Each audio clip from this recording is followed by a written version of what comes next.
never say never again. Never, never say never again.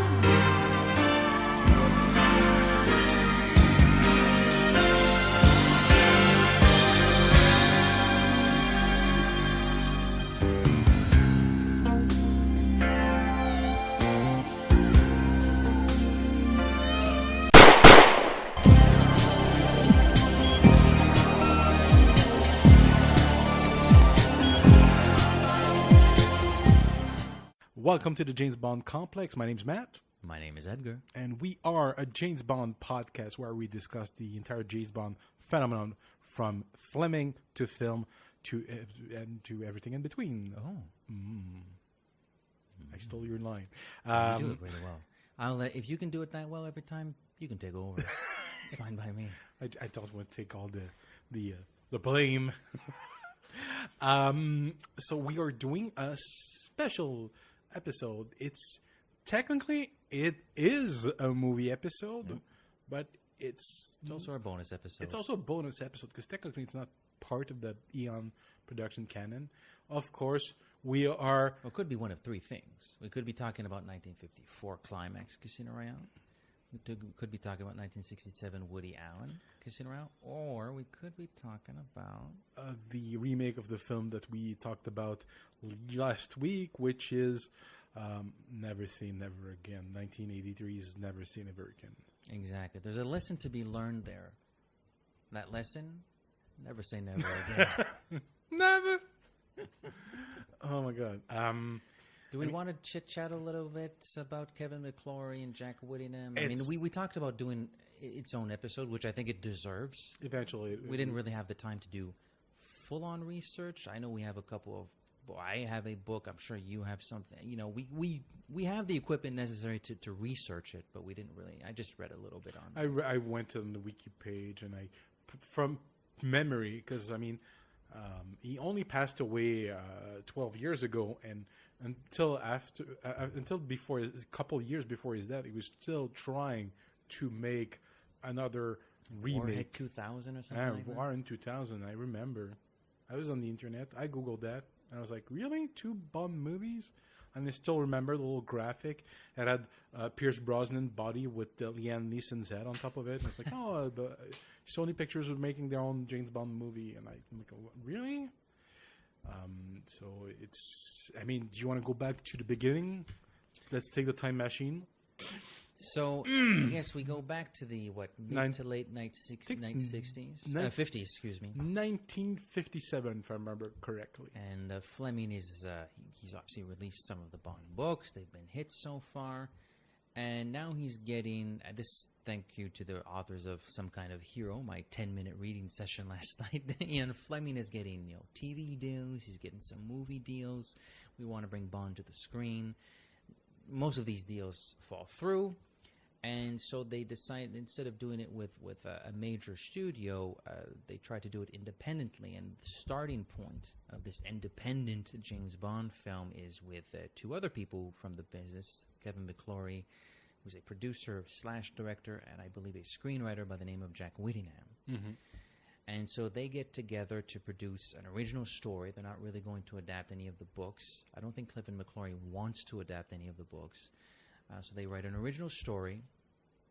They never comes... Well, we'll get to that. That version of the script, that treatment, is not immediately made into a film. The deal follows through, and Fleming goes off and writes Thunderball with a lot of ideas from this treatment. Picks up the leftovers and... makes his own version, I guess, of the story, and we picks up a lot of the elements that. Thus begins a decades-long litigation and courtroom drama. That's why we actually, funnily enough, I don't think we mentioned it in last week's Thunderball review. That's why Thunderball in the title sequence is presented by Harry Saltzman and Cubby Broccoli, but produced by Kevin McClory. That's one of the major reasons why.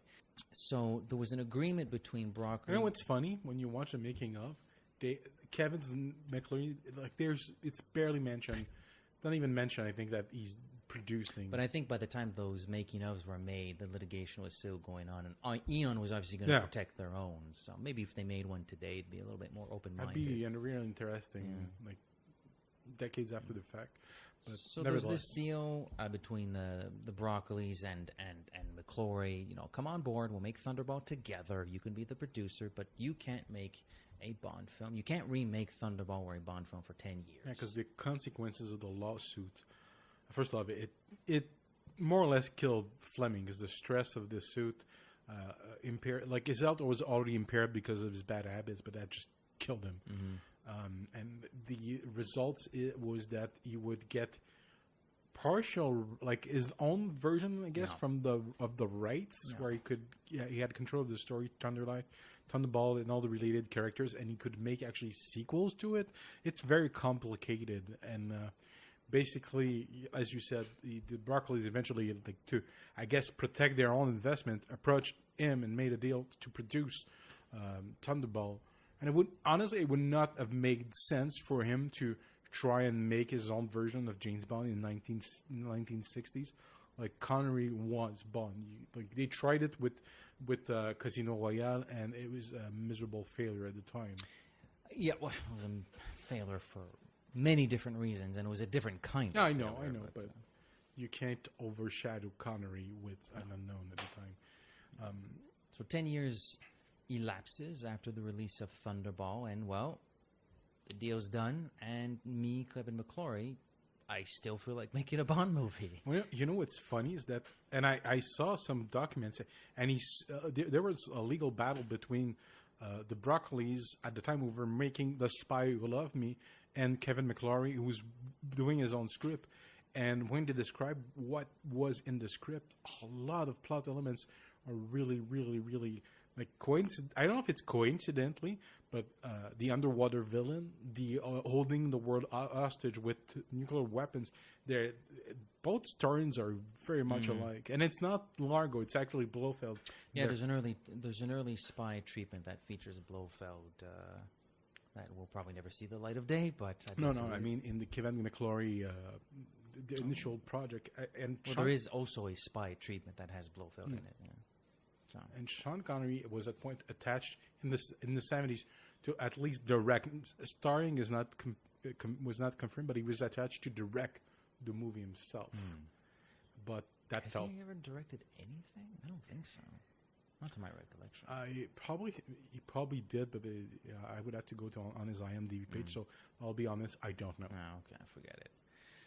So anyway, now we're in the late 70s, early 80s, and I mean, Kevin, he really wants to make this Bond movie. Like, he is not going to relent. Cubby Broccoli, by the way, is is the godfather to his children. Doesn't matter. I want to make a Bond movie. It's a little obsessive. That makes some odd Christmas dinner party. Yeah. So it does happen. Lots of wheeling and dealing. Apparently, the distribution deals. I was reading that chapter in Some Kind of Hero, and his producing partner went to like 25 different countries to sign distribution deals. It's read like it was extremely difficult to get this movie off the ground, which is normal. There's already an official series in existence. But it does happen. And who gets to play James? Just how do you just open up that old wound again in, Fat Cubby's side and just turn the knife slowly? Hey. You get Sean Connery to play James Bond. And he accepts. And honestly, a lot can be said about his performance in Diamonds Are Forever, but I like him more. We have said a lot. But I like him so much more in this movie. He looks more fit. He looks more energized. He looks like he's having a really good time in this movie. He's giving it a very funny, charming performance. This is, forget the Dr. No from Russia with Bond. That Bond died a long time ago. But if you can accept that, he's giving a really fun performance. It's very enjoyable. He's closer to the Goldfinger performance than any of the other. Even more jokey than that, I think. Yes, but that's a template.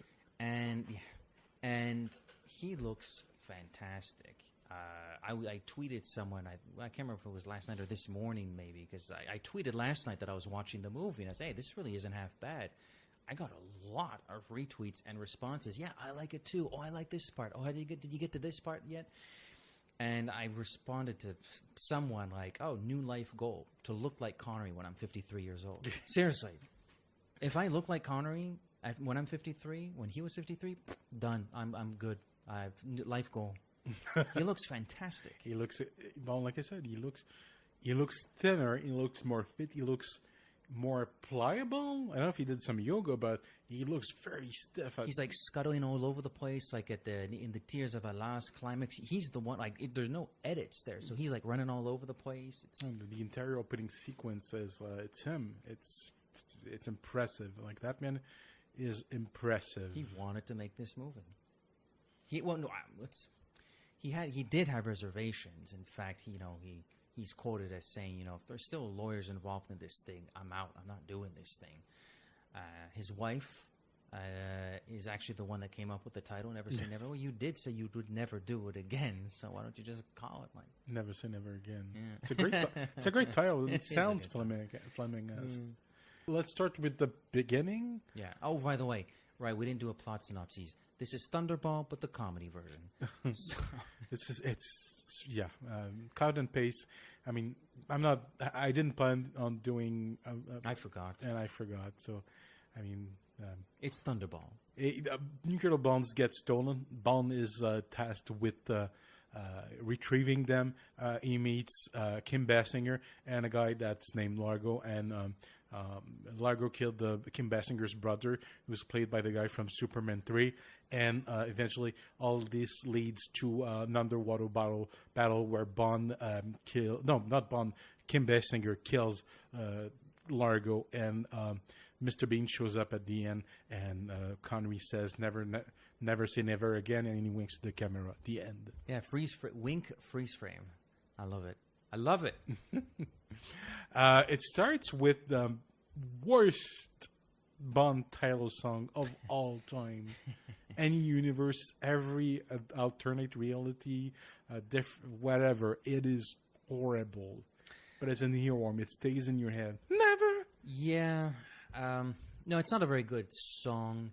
I mean, is it the worst? I mean, I really don't like Die Another Day. Like, really don't like it. If I had to listen to one of the two, I actually would listen to Never Say Never Again. Yeah, but, it Never Say Never Again beats it, for the single reason it ruins a really great action sequence. That's awesome. Like, the entire sequence is, wow, that's impressive.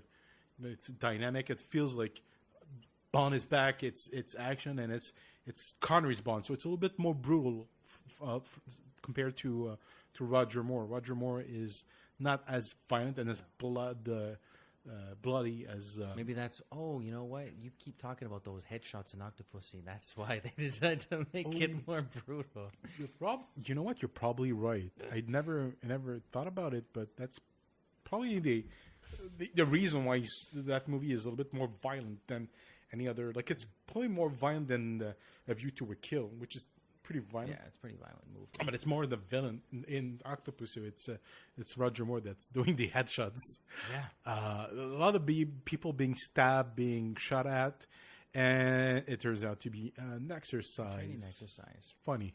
I do like Bond's reaction when he sort of It's I should have known. Interesting. So what I like about then we sort of go to MI6 and M. Not a big fan of this M, Edward Fox. I mean, good actor. I've seen him in a few things. I'm not like entirely sold on his M. But what I like about this is they don't pretend that Bond is in his 30s. This is older. In fact, Bond says, like, well, I've only been doing these training exercises for a little while. I've been mostly teaching. I haven't been in the field for a while. So that line struck me. Like, they're acknowledging that a decade plus has passed, and Bond hasn't gone on many missions or at all recently. That's a compliment I'm going to give it. It fits with the theme of the novel, where Bond is actually not in top form. His liver is almost gone. His lungs are giving up. Like, he's in pretty bad shape in the beginning of the novel. He's what you might call in Fleming shape. Yeah. And here in this movie, he's just old, and they say that and he missed a step. But at one 53 point, years old. I mean, at one point, M says, "Oh, you died in 2 simulation," and Bond corrects him, says, "No. Last time I lost 2 legs, but I was not dead." So, which is a very Bond reply. that, thing. yeah, that was cute. Eliminate all free radicals and stuff like the world's changing and this and that. So he gets sent to Shrublands, like in the book Thunderball, like in the film Thunderball. He goes to Shrublands, and this is a good time. I like our time spent in Shrublands, like I did in Thunderball. There are things I like more here than like It's funnier. but we made Fatima Blush, which I love. I love this character. I love that. She's our Fiona Volpe, she's but the like cubed. What's his name? Pitacci. I think it's Frank Pitacci in this iteration. No, Jack. Jack. They're Right. American. Yeah. Later on, we found out that the Spectre put him on, I think it's opium or cocaine or some drug, and he's an addict, and they're using that to coerce him. But it's Fatima Blush is playing the nurse, his nurse, and at one point he's trying to revolt, and she beats the crap out of him, and it's fantastic. And It's really funny. like Bond gets woken by the ruckus they're making, and he's like slamming him against the wall, and the guy's like, oh, it's funny as hell. Like I liked her immediately when like, oh, she's beautiful. She's given a good performance too. She has good comedic timing. I don't understand why this actress was not bigger in the 80s. She should have been the big star. Yeah, poor what's it? Barbara Carrera. Barbara She Carrera. should have been bigger. Very, very good. She has great outfits too. She's She just made her. She look like a pirate, like a female pirate in her death scene. yes, has, she like, did. those, like, Yes, she did. blown up, She's very flamboyant, which I don't know if I date a woman like that, but it's captivating to see on screen. Well, if the date doesn't go well, she'll blame it on you and kill you. So no, I would not date a woman like that. But it's a lot of fun. And Connery, there's some nice little moments, like when he meets, I guess, this version of Patricia Faring, and I have you in about an hour. Oh, your room or mine? Then it cuts to like these exercises. Well, she's just sort of just gently rocking him, and then she like squeezes, cracks the back, and Bond is like, "Oh God, that really hurt." Like, there's a lot of really funny moments in this sequence and in this movie. It's tongue in cheek. It's tongue in cheek, and It's written by the name escapes me, but it's one of the screenwriter of the original 60s Batman TV show. well, there you go. It fits. Yes, that explains a lot. Mystery solved. Not a bad thing. I had a wonderful time watching this movie, but that explains a lot. There's a fight. I mean, with this version of Count Lippe? Yeah. When I said the things I enjoyed more, this entire subplot with Count Lippe, it makes more sense to me in this movie. And it's played, Count Lippe is played by Pat Roach. He's a stuntman. He's in all 3 Indiana Jones movie. He's the bald German in Raiders. Oh, really? Yeah, he's one of the guards, the guy that gets crushed in the Temple of Doom in the conveyor belt thing, and you can barely see him in the Last Crusade as they are leaving with the word dirigeable, the blimp. As they're leaving with the blimp, you can see him in the ground with one of the Germans, and that's Pat Roach. He died, I think, in either the late 90s or the early 2000s. He died rather young. I don't remember when he passed away, but yeah, that's him. And he's a big, huge, burly guy, and he makes Sean Connery, who's like, he's not a shrimp. He's like over 6 feet tall, maybe 6'2". Yeah, and he makes him look like a shrimp. And there's good choreography. It's a fun fight in that fight when they're in the kitchen, and then the cook is like, "You're crazy," and she runs out of there. Like, that's really funny. And he takes out his metal whip. Bond takes a knife, and he takes out his metal whip, and he just cuts the knife in 2 with his whip. Bond's like, "Oh shit, this is not gonna work." He kills him with. He throws liquid in his face, and Bond looks at the vial and says, urine test that he took earlier, and Bond's like, my pish did that to him. And it turns out, no, when he got the piss in his face and he stabbed himself with a bunch of equipment. But still, it's a funny joke when you realize that Bond's Pissed piss. in his face. In the theft of the missile with these, they did a plastic surgery on his eye to match. Yeah, because if the way to not activate, but to engage these missiles or to retrieve them from their sleeping bags, so to speak, it's only on presidential authority, and it's an eye. It's a eye retina verification scanner. So what they did, they don't explain it. We don't need an explanation. But this Jack Patachi bloke, I think his right eye is the one that looks like the president's eye. They've somehow made his right eye look like the president's eye. So, so they send him back to NATO, and during the lunch break, he conveniently slivers into the chamber where the nuclear missiles are, and he goes through the digital process or the eye scanning process, and he can retrieve these bombs. It's overly complicated. That's better in Thunderball. Yeah, it is ridiculously complicated. Like, speaking of weird, the way Fatima Blush kills him. Yeah. What is happening? Throws the snake. Shows a snake. First of all, she has a snake. Secondly, she throws the snake in his car. You can hear him, no. Crashes his car. He dead. The snake's not dead, though. We never see the snake again. No. And she then puts a bomb on the car and blows it. I'm like, could have left it like this, and he would just have looked like he had a stroke or something. It would have been perfectly reasonable. Would have been more. Yeah, that's true. Now that's putting C4 on his car and blowing him up, it's still a bit suspicious. It's and overkill. Now, I think at some point we get to meet our leading lady, who's nowhere near. I mean, beautiful woman, and she would go on to become a pretty good actress, but she's not like that interesting in this movie.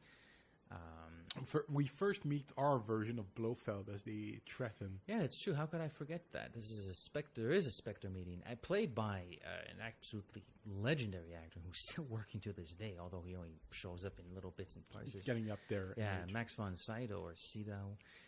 Can I say something? What about? Best Blofeld ever? Face Blofeld. I still like Telly. I still like Telly more, but he's pretty good. He is pretty good. He's enjoying himself a lot. Yeah. He's having fun. I like this terrorism thing. I love this Silver Skull. Yes. That's awesome. I like that. And they're in Singa, I think, if I understood correctly, it's like two flags. Yeah.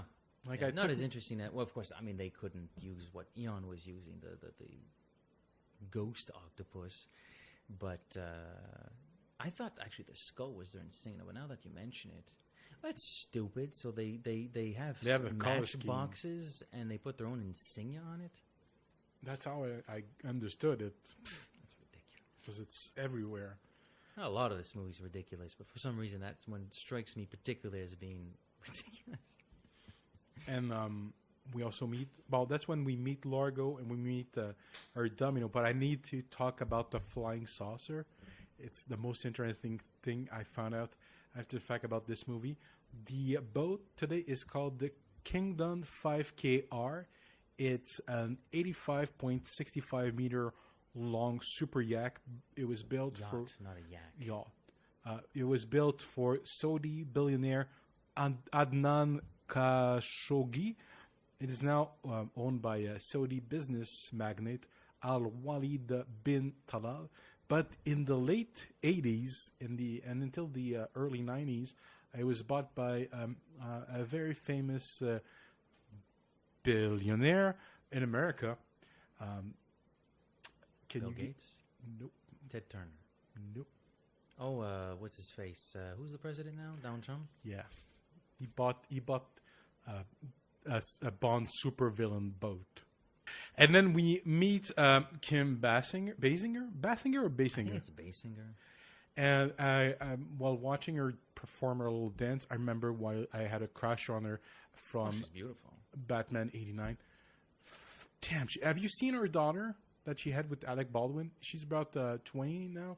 She's the spitting image of her. Really? She looks like her mom. It's like her mom. Cloned her. Clone her. It's amazing. She's a gorgeous young woman. But yeah, her mom was, and still something. Oh yeah. I wouldn't say she's giving a great performance in this movie. She's the kept woman. She's like Claudine Auger in Thunderball. There's A maybe bit not more that playful much. though. I found her a little bit more.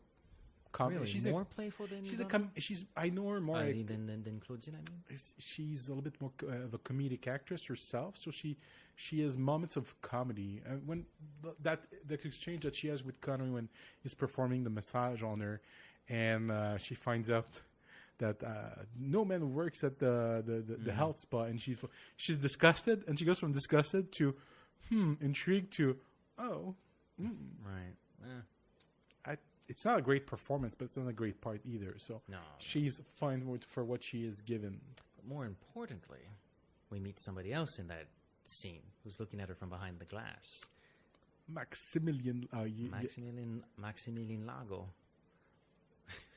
Now, the problem with talking about Largo, unlike many of the other characters we've talked before, I mean, we love doing quotes. I certainly love doing quotes. You like doing quotes. Now, we could quote Maximilian Largo, but that's only 50% of the joy in, what's his face, Klaus Maria Brandauer. That's only 50% of the joy in Brandauer's performance. The other 50 are the faces he gives. And unfortunately, this is a podcast, so I almost don't feel like quoting him, but man, is he fun. You must be Mr. James Bond, right? Monsieur Largo. Yes, right. Are you a man who enjoys games? Depends with whom I'm playing. Yeah. Shall we? Join us. These are my friends. They honored me by coming from all over the world to lose their money for my favorite charity. And what might that be? Children, orphan children. So, here we are. The game is called Domination. I designed it myself. But my problem is I've never yet found a worthy adversary. No doubt I shall disappoint you too. We'll see. He's charming. He's affable. He's a psycho. You can tell he's crazy. You can tell he's off his rocker, but he's still kind of affable. He's still sort of genteel about his psychopathy. He hides his insanity very well. Yeah, he sort of plays it. There are moments Calmly? where with Kim Basinger where they look like they're an actual couple and they're into each other, but then he's gonna say something. It's gonna come off as super creepy. I don't understand why she would ask the question of, well, what if I left you? Like, why? If he's your boyfriend and you had why would you ask that? I've never been with, nobody's ever asked me, and what if I left you? Like, who asked that question? Then I cut your throat. Again, I can't do it justice because it's such a visual performance. I can't do it justice, obviously, but it's like, well, then I cut you. But there's no point because he's always doing things with his face and his fingers. So I but can't. It's still voice is yeah, good. Then I cut your throat.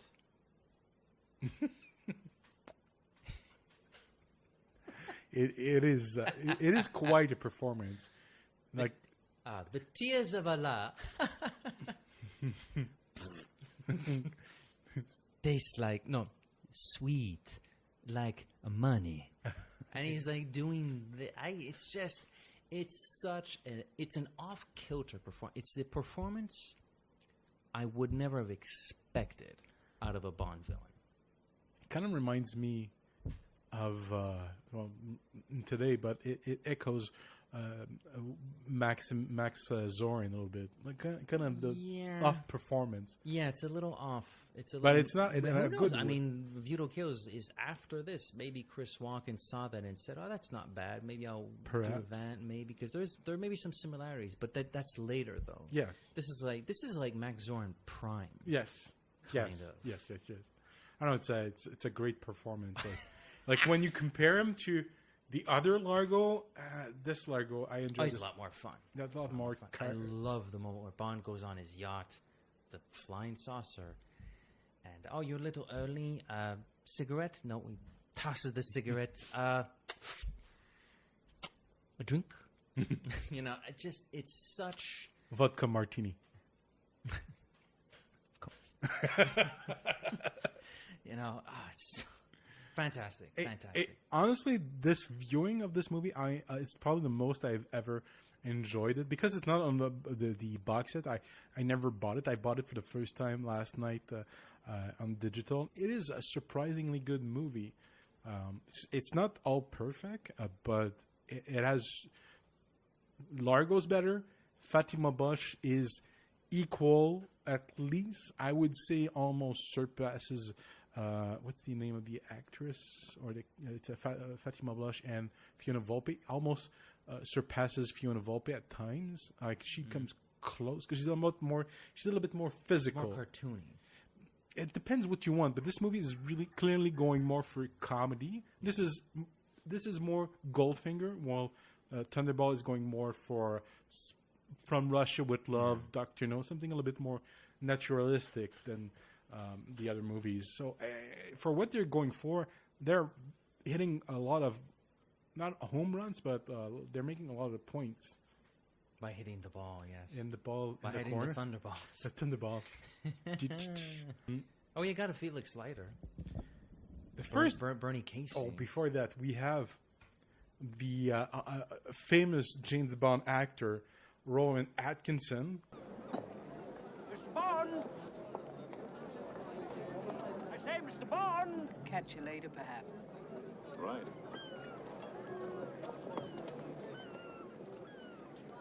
Nigel Smallfoot, British Embassy, Nassau. How'd you do, Nigel? Sorry I'm late. But as you're one of these undercover Johnnies, I took a precaution of not being followed. And that's why you shouted my name across the harbor. Oh, God, did I? Oh, I'm sorry. Damn! Sorry, I'm rather new to all this. What's the score with Largo? Oh, he's highly visible in these parts. Enormously wealthy. Owns the biggest boat in the Caribbean. Spends a lot of his time at a place called Bluebeard Reef. Marine archaeology, I gather. You've met him? Oh, yes, he's charming. I mean, foreign. But charming nonetheless. Yeah. Mr. Bond. Mr. Bond. You know, I remembered him being in the movie more than he is. He's really just there for 2 minutes at the start and 2 minutes at the end. Yeah. That's pretty much it. Interesting fact about Rowan Atkinson and the character of Mr. Bean. Mr. Bean was created in Montreal. Oh, okay. And then we meet. Oh, wait. This is where Bond comes to is sent to Nassau, and he's trying to find somebody to take him to investigate. I don't know what he's investigating in Nassau when he goes swimming, because from what I understood, the missile, they landed somewhere in the Atlantic, close to England, not in the Bahamas. It makes okay, I missed the part. Yeah, I don't know why he's there. But nevertheless, he's investigating a wreck of some sort with Fatima Blush, who I guess masquerades as somebody who owns a boat. And while on the boat, they have sex, and their sex scene is so. I thought it's really funny. Yeah, as the boat tilts, they're sliding, and because the shot is from the outside of the room where they're fornicating, and their heads will only appear through the shaft of the door, the silhouette of the door, and Fatima Blush, she's arching back, and then the boat will tilt, so they'll slide away. It's really cool. It's really silly. Really cool. Irvin Kershner, we salute you. I mean, Empire Strikes Back, not a funny movie. RoboCop 2, not a funny movie, but you have some comedic chops as a director. There are comedic moments in those two movies, though.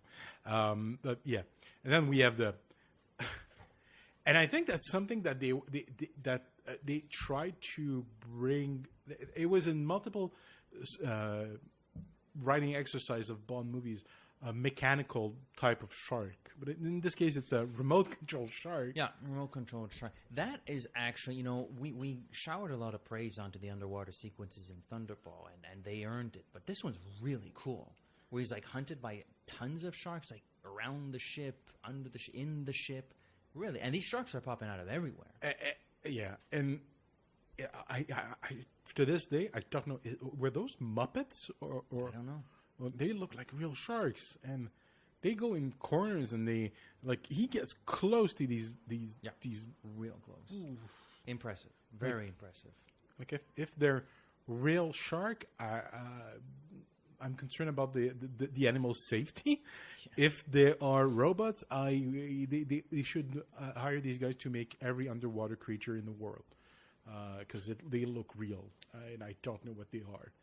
I don't know. I did wonder that myself as I watched the film, and honestly, when I was watching them, like if the scenes in Thunderball were hard to shoot in 1965, this must have been a nightmare to shoot, because it's if they're real sharks, it's probably so complicated.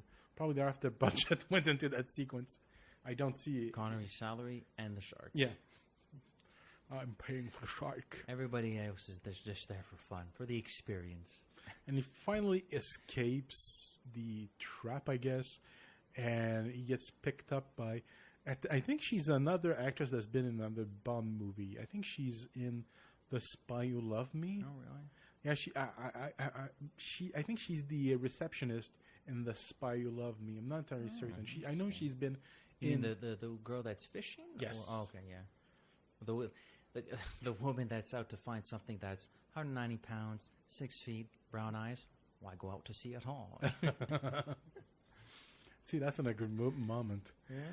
So she picks him up. Your place or mine.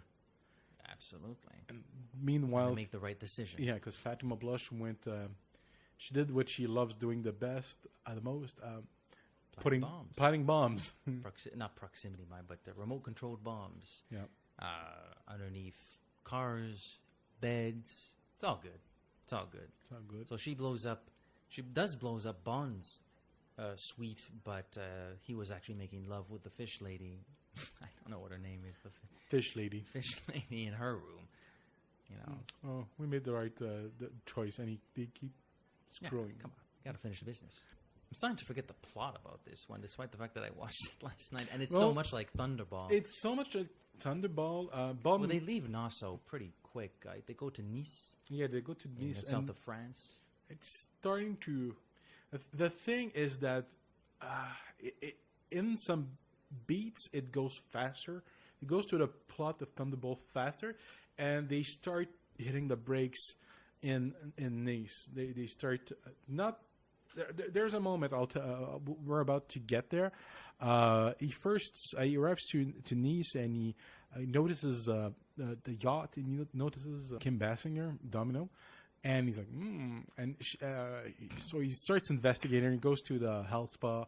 He talks to her. He tries. Great massage scene. It's so funny. And it's only this time. And when he says, "Oh, you have a problem with that's the same problems that Peter Schafarian said he had at the start, because he doesn't know what he's doing. He doesn't know this stuff. So he just says, "What do I know? Oh, what was my problem? You have lesions on y'all. You know." It's pretty funny. C'est la vie. C'est la vie. Such is life.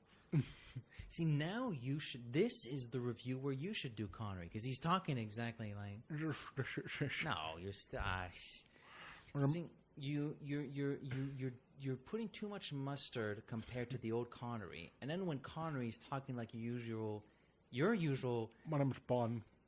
You're putting even more mustard. You're putting pressure on me. I'm not doing it anymore. My name is Bond. James Bond. My name's Bond. James Bond. I owe you an explanation. Oh, the French contact. That's the thing. Before that, He goes to a casino, and he meets. For some reason, they have arcades in the casino, with tables right next to the arcades and a bar. And we're about to hit the what I call the Halle Berry jumps into a green screen moment. Actually, you know what? Can I defend that? It doesn't look that interesting. It looks weird, but the charity is for children. So I think that's the idea. Make it look like an arcade because it's for children. Oh, that's not the problem that I have. No, but I'm just saying. If you, honestly, I'm thinking product placement. That's probably the reason this thing. I would have to think that's not always there at the casino. It's for this charity. You put your coins in, play the game. I'm thinking product placement. I'm thinking actual, logical, perfectly sound, plausible, movie in-world explanations. plausible. Still, it's a casino. And they have this game. What's the name of the game? Domination. Domination. And it's so The game weird. is called Domination. You are red. I am blue. Are you ready? I have 2 missiles. You may block them. Oh, I forgot to... I may have forgotten to tell you.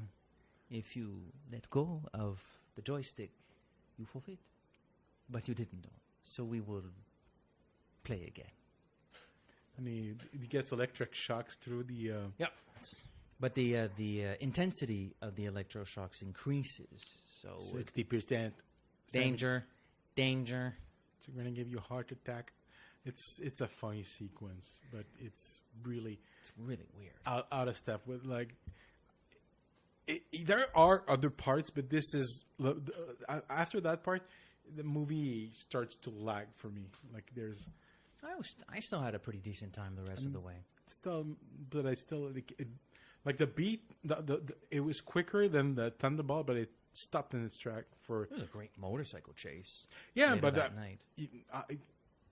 I know, but it's a marker for me. It's just a marker. There's still good stuff, but it's a marker to me. This is where they're trying to slow the plot down. And the motorcycle chase is great. I love the final confrontation with Fatima Blush. I'm sad to see her go. Your gun. Carefully.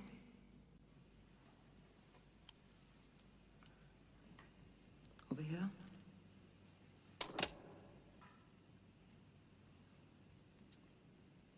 Spread your legs.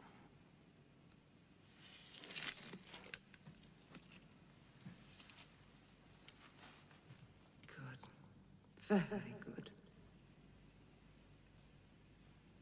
You're quite a man, Mr. James Bond. But I am a superior woman. Guess where you get the first one. Well, in view of your hatred of men. Liar! You know that making love to Fatima was the greatest pleasure of your life? Well, to be perfectly honest, there was this girl in Philadelphia. Shut up! I am the best. Yes. Yes, you're right. In fact, I was going to put you in my memoirs as #1. I was going to put you down in my memoirs the best. Tell them I was the best. And she Blows her up. At first, like the gadget pops and she gets stabbed in the stomach, and it doesn't hurt her that much. She's looking at it and like, "Are you serious? Are you for real?" And she's about to like, and finally it blows up and just all is left. Not perfected yet. I think Q says, we haven't perfected. A great, Augie, fun character. I hope we're going to have a lot of gratuitous sex and violence this time. Well, I certainly hope so too. And then I love when Felix shows up because you find out that he was in the background basically. Yeah. That seems like somebody had to bring him back into the story and just say that he was listening in. They could have captured her, interrogate her, and find out more, but no, just blow her up. Yeah, and he says, I was just hanging around to see how you'd handle the girl. Like, he was really close to getting killed there, man. Yeah, I could have intervened. I do like how they make their escape, though. They undress. They get rid of their business clothes, and they're sort of just in their undergarments, so to speak. And Bond is on the bike, 1, 2, 1, 2, and Felix is like pretending to be a boxer, so they're training together. So nobody, they're just a couple of trainers. Let them pass. I thought that's pretty cool. The spice of it sneaking on your feet. Yeah, no, it reminded me of Rocky. Yeah. The Rocky versus James Bond. There's an idea. Well, we go to at some point we go to where are they in Northern Africa? They say they're going to Le Maghreb, but where are they? Oh, before that, they they do stuff. They go on the boat, and that's when like he's sneaking in the boat, and one of the valet comes and is like, "Oh, but Mr. Largo's waiting for you," and they talk. And at one point, he leaves them in alone in the computer room, in the control room where they're handling this Spectre operation. Enjoy the boat. Like, what are you just gonna leave him there? Yeah, you're Not very careful. no. That's not a good idea. No. And he there's a moment where he meets back with Domino and oh yeah, that's before he meets with Domino. He talks with Domino and he's dancing with Domino. And one point's like, "I'm gonna kiss you," and she's like, "Oh," and it's like, "Because I really want to. I want to cause a reaction," and Largo loses it after that. Hey, there's an axe. And I don't know where he gets the axe from. There's an axe in this dancing room, breaks the mirror, so he definitely got a reaction out of it. But I think Bond is actually the reaction which has prompted Largo to go into the dance room, awards Bond the time to go into Largo's control room to find something out. I think he's able to send a message to Felix. Something like that. I don't know. Something like that. And they finally make it to, like I said, Northern Africa. I don't know where they are, though. Like, honestly, this is bizarre. Like, this is where the movie is starting. Like I said, Fatima,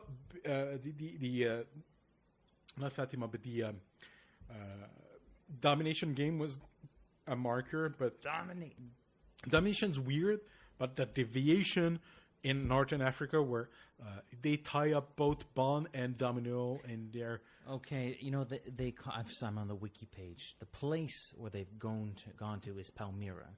They're calling that place Palmyra in the film.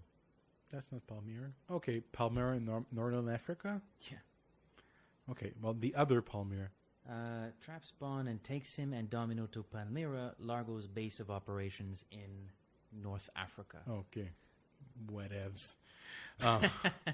And they're putting a Domino on a pole. I think they're going to sell her off. Yeah, it's white slavery. Yeah. And Bond is put in a trap. I don't know what they're going to do to him. But he's just chained. Yeah, but he finally, yes. Somebody has to lose, so... Ciao, bello. You are a really good secret agent. Wow. Oh, you really were, yes. In your time. He escapes with his laser watch. Yeah, about time he got that. And he grabs a hold of Domino. They struggle. They go it's on horseback. Yeah, on horseback. They go everywhere across the castle where they are. Eventually, they manage to escape by jumping. And I think I heard that the horse that they used for part of that sequence got killed. Oh, really? Yeah, like honestly, looks like green screen to me though. Parts of it, but there's a down camera shot where you see the horse and the people. I heard weird stuff about this movie, like the sharks. I wouldn't be surprised if they were real sharks, and real sharks actually died while making this movie. Well, you know, the animal rights movement, I don't think had much wind in its, or less wind in its sails than it does these days. Yeah. It's not like could have been a factor. They didn't really just think about it. Didn't really care about they it. Didn't care. Well, they don't make DVDs. There's no YouTube, so there'll be no making of this movie. Let's just toss a horse down this fort 100 stories below. There's part of it that's a green screen, but there's part of it looks like a real horse and real stuntman jumping out. And it's not like, it doesn't look like a sack of potatoes. It looks like a real horse.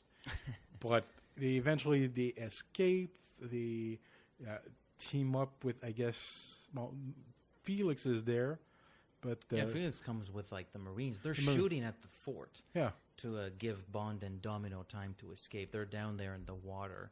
Great. I love those 1980s special effects where it's all composite. Like there's no digital, so it's composite. So it looks like a little, you know, every movie that comes out every week, not just the summer anymore. It feels like there's a $200 million budgeted film every second week these days. And of course, it's all, you know, digital effects. So when you go back to watch a movie from 1983 that has special effects, but it's all composite, you need like 3 seconds to just readjust again. Because at first it's like, whoa. It's like, oh, well, but that's what it was like back then. This looked great back then. So, yeah. And, well, the I don't know how the real it's the medal the medal that Domino has as the plan. Largo's gift to Domino is no, it's not a necklace, but it's something she wears around her neck, which looks like a piece of not stone, but I guess quartz or whatever.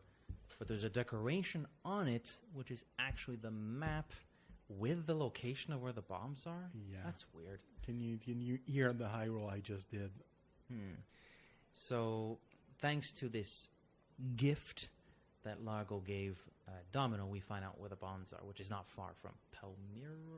I guess so. Anyway, there's a temple. They find it's just the location known as the Tears of Allah. They don't really say where it is. Oh, and this is one of the weirdest, most useless gadgets I've ever seen in any movie. Worse than that that ring that he wears in Die Another Day. Those rocket packs. Yeah. Like that, I'm like I first that looked weird. That's probably the worst looking effect in the film. Those are, it's embarrassing. Like I felt, come on, Sean, you shouldn't be on this thing. It's embarrassing.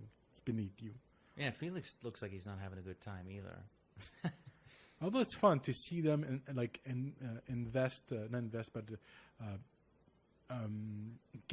sneak inside the temple. They sneak and both of them are like back to back. Like it looks like it's going to be like a great action sequence. And Bond goes, "You stay there. I'm going to go and take care of things." Well, you see, I'm James Bond, and you're just Felix Leiter, so I'm going to go get the action. Yeah, you stay put and give cover fire. That's pretty much if I need it, which I probably won't. So just stay put. Just stay put. Look at me. I'm awesome. I mean, the action sequence is fine. There's a little bit of gunfight, a little bit of grenades there. It's okay. It takes forever. Like that climax should have happened 20 minutes earlier. Well, I don't know about that. They could have cut that entire subplot where Domino and Bond get put in Palmyra. They could have cut that part. Sure, they could have cut that. That would actually improve the movie a little bit to me. Yeah. Sometimes it's better to be shorter, more compact, but more efficient in your storytelling. But I guess they want you like, whoa, we got to get more because they go more international than the original story goes. So it's a little bit... the Tears of Allah, apparently it's on the Ethiopian coast. Marvelous. I said they don't say where it is. Well, this is what Wikipedia is saying. I don't think the Tears of Allah actually exists. I don't know. There's no clickable link on the Wikipedia page, which up. probably is not a good sign. But they're sweet, like money. Yeah, like money. Well, they turn the bomb on. We earlier find out that Largo said that the bombs, one of them was in the States. They took care of that one, and they're trying to sneak the second one out of the Tears of Allah. When the assault begins, one of the scientists turns the bomb on, so it's going to blow up. They're dragging the bomb. Dr. Kovash. Dr. Kovash, we would drink a toast to our success. I can't do a Max von Sydow. And a bomb. No, who blows up? No, it's Largo blows up the exit, and Bomb has to get on an helicopter and uses. Well, he's dangling from this kind of a rope, and they find like a pit. Yeah, pit. Tosses himself into the pit. Well, he has his propeller. He has his gas tank. I mean, not propeller, but a gas tank. His scuba gear, essentially. Basically, it's a cavern that communicates, and it's a puits. What's the name I'm looking for? A well? A well. It's a well that communicates with the entire cavern system. Big-ass well. Oh. And he falls and he intercepts Largo and him. And Largo fight. Eventually, it looks like Largo's going to have the last laugh. But at the last second, and it's a great shot. Like he gets, again, shot, but it's underwater. And I think it's also in the book. It's Domino shoots him in the book, but it's underwater. I think it's closer to the book. It's a good image of Kim Basinger in her outfit with her blonde hair waving. It's a cool image. I was like, oh, that's a pretty picture. And pretty picture. Bond and Domino go back to the Bahamas, I guess. I have no idea where they are. Oh, no, they must be in Nassau because Nigel's Small Fawcett shows up. So that's his name, Small Fawcett. Yep. That's clever. Which he tries to overcompensate with his extremely British accent. Of course. He shows up again, and he's trying to like, "Oh, M sent me. No, he fears for the safety of the free world." And then Bond goes, "Never." And Kim Basinger says, "Never?" And he goes, "Never, never, never." And then the movie ends with the song again. The song, "Never Say Never." It's a silly song. I'd rather not. Walk in a room, a woman can feel the heat. I mean, look, I'll still pick Thunderball over this. I think Thunderball is the more accomplished film. I will pick Fiona over Fatima, although I do think Fatima is pretty darn entertaining. I'll pick this Largo over Thunderball's Largo. What else would I pick? Where is Never Say Never Again better? Has the better Largo, has better jokes, more of a travelogue, whereas we're pretty much just in Nassau in Thunderball. I would say that it has it has a better Count Lippe. The entire Shrubland sequence is, as much as I love Patricia Fearing, I think, and there's no rack in in this version. Their version is the fight with Pat Roach. I think the Shrubland sequence is actually better in this movie. Probably, yeah. Like the other one is sexier, but this one's it's more efficient. It gets to the point. Yeah, it gets to the point a little bit faster. The first half of the movie is a little bit more efficient. Eventually, it starts lagging at the end. There's one thing that we also find out. I mean, it was worth going there after all. He did lose 4 pounds and eliminate a free radical. So he did do his job. But they also explain that part of their plot involves when what's his name, Frank Petacci is Jack's what I'm calling Frank. Jack is fighting with Fatima. At one point, it's not much of a fight. Well, he's pretty doped up. He's getting spanked by Fatima. But she says that, we have your sister, blah, blah, blah. And he says, I don't talk about my sister. They are trying to bring that plot in, but it's not very clear. It could have been done a little bit better. Yeah. I mean... it also has the better Felix Leiter. I know you like Rick Van Nutter. I just don't like him that much. I think Bernie Casey's a better Felix Leiter. That great ball that he randomly throws at Sean Connery as he leaves the airport. It's different. It's I never put him in my list because the movie is not Ian. It's not canon. But now that we are not integrating it in the film, but Rick Van Nutter is really sliding down the rankings. Yeah, now he's going to be in the lesser part. He's going to be close to the Goldfinger lighter. Oof. That's not a good place to be. No, or the Living Daylights Felix Leiter. Living Daylights it's barely a character, but I like that actor in other things. I liked him on Lost because he played Jack's father, but I have to agree, it's pretty underwhelming performance. David the Distant looks better. Important things in 1983. Fraggle Rock, remember Fraggle Rock? Premiered in Jim Henson's Fraggle Rock? Vaguely. Really? Oh, they started shooting Ghostbusters in February 1983. Oh, coolio. Space Shuttle Challenger makes its maiden voyage on April 4th. It would be destroyed by early 1986 during a terrible accident. Oh, the Famicom, Nintendo's family computer, that basically the NES, it goes on sale in Japan. Oh. That's much earlier in the States. It didn't reach the States until 3 years later. Great system. Is that the version with Duck Hunt? Yeah, that's the one with great game. The heavy metal band Kiss officially appears in public without makeup for the first time on MTV on September 18. So they took the makeup off. I remember that. I've never seen them without makeup. No, they're not pretty. They need the makeup back on. Even today, they It's their natural selves. Oh, Christmas Story, released on November 18th. Well, there's a little movie that came out in 1983. It's called Superman 3.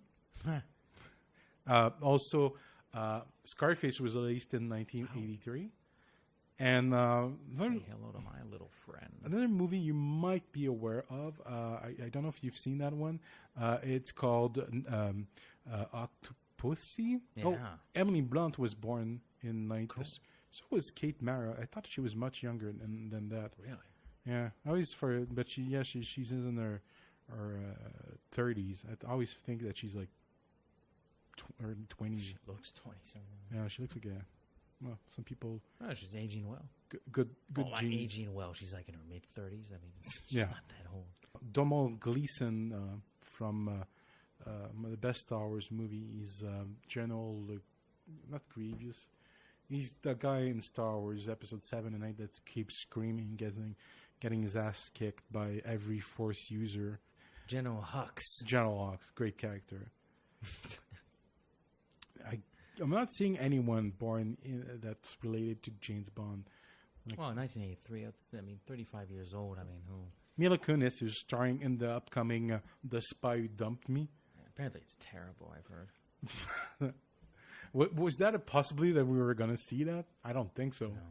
Yeah. I never thought about. I mean, I might watch it on Netflix. That's I think Mila Kunis is very charming. I think she puts on good performances. Like Kate McKinnon. Funnily enough, Kate McKinnon, I can sort of take her leave. To be honest with you, I of the two, funnily enough, I actually like Mila Kunis more as like a comedic actress. But I wouldn't say no. But I'm not paying $15 to see No. it. I'll wait for Netflix. It'll be on Netflix in 3 weeks. Amy Winehouse was born in 1983. Donald Glover, 1983. Yeah, that's more or less like Felicity Jones. Adam Driver. I don't remember. Adam Driver. So final thoughts, I guess. Very entertaining. Absolutely no reservations about having seen this. Because again, it has a bit of a dubious reputation. It's non-canonical Bond, so it's not one I watch that often. I had seen it before, but it had been a while, and I'm sure my tally is only like 3 or 4. Whereas like Even Die Another Day, I've seen maybe 7 or 8 times. Like I know I don't know how, but I've seen this movie probably the only other Bond movie I've seen less than this one is one of the Roger Moore ones. I'll let you guess which one it is. Well, you've said before, you've made no secret that you don't care for The Man with the Golden Gun. Yeah, I really don't. I really don't. It's unfortunate that that's the last Fleming book, because I kind of, ever since you've said that, I'm like, what's that discussion going to be like? Because, hey, I'm not saying it's a masterpiece, but like you seem to really dislike it. But I have my reasons, and I'll come with an open opinion. Like I'll try to watch it from a different. I'll give it its fair assessment. As far as Never Say Never Again goes, I'll never say never again that I won't watch it again. No, I'm glad I bought it. I have no regrets of buying this movie.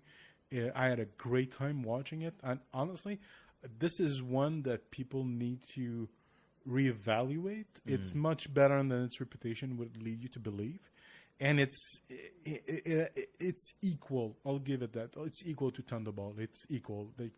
They have strength and weaknesses. Yeah, Thunderball's a different tone. It's not that there aren't funny bits, but it does take itself more seriously. Yeah, but whereas this movie practically doesn't take itself seriously. But it's entertaining. Both are. Yeah. Like my entertainment level was like on par. It's a different form of entertainment, but I get almost the same kind of satisfaction out of both, or the same level of satisfaction out of both, which I never would have admitted to a few years ago. But then again, I hadn't seen it in a while, and I think watching Never Say Never Again was almost like I remember it must. I mean, to do a whole Bond marathon, it must have been the year Spectre came out. So I guess flashback about 3 years ago, and over the course of a few months, I went through them, and at the time, there were some I hadn't seen in a while. And, Moonraker is dumb. Moonraker is the only way they go to space. It's a stupid one. And, like, there's a lot of good stuff in Moonraker, and we had a good time. Yeah. This one goes back a few months at this point, but we had a good time talking about that one. And I think this was like the next Moonraker for me. It's like, the reputation, and then I sat down to watch, and I'm like, this is actually kind of entertaining. Like, this is pretty good. It's a great performance, and I'll say just for that opening stunt. Yeah. Yeah, the stunt work is great in that opening sequence. You know, song notwithstanding, it's a great opening sequence. Yeah. So to me, that's it. I mean, it's equal to Thunderball for different reasons, but it's the entertainment level is equal. Yeah, for I different reasons. cannot deny that I had a good time with it. Quite a good time, Yeah, actually. I mean, I fell in love with Barbara Carrera. I remember why I fell in love with Kim Basinger. Very beautiful woman. Very beautiful. She's a little reserved in this film, but I know you maybe beg to differ a little bit, but she's a looker, that's for sure. No, she's a gorgeous woman. So, yeah, and then I presumably this won't be the last time we review a non-canonical Bond film. I'm sure at some point we'll talk about Casino 54 and Casino 67. We didn't think about that when we did the first episodes, but I think we just wanted to wet our feet a little bit. Let's not get non-canonical right away. I mean, we did. Who knows what we'll do for next April Fools? Because I'm not touching James Bond Jr. again. No, neither am I. But that's something we'll eventually cross that bridge when we get there. Yeah. There's no rush. So social media time. We have people everywhere. We're at the www.thejamesbondcomplex.com. Look for us on Facebook. We have a Facebook page, The James Bond Complex. We have a Twitter account at The Bond Complex.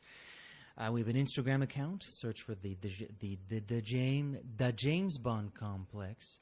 We now have a YouTube channel. We invite you graciously to subscribe and rate our YouTube channel. Helps with the algorithms of some sort. We're hosted on Anchor.com, so thank you to Anchor for hosting us. You can subscribe and listen to us on Google Play. And, of course, there's always good old iTunes. Give us a golden 5-star Golden Gun review and rating on iTunes and download us. Put us in your feed. I'm on Twitter at @OOPop. I'm at Matt with 2 T's, Au clair. And just as James Bond always returns, so too will the James Bond Complex in Ian Fleming's The Spy Who Loved Me. 1962. 1962. Merci beaucoup. Toujours un plaisir. À la prochaine. Au revoir.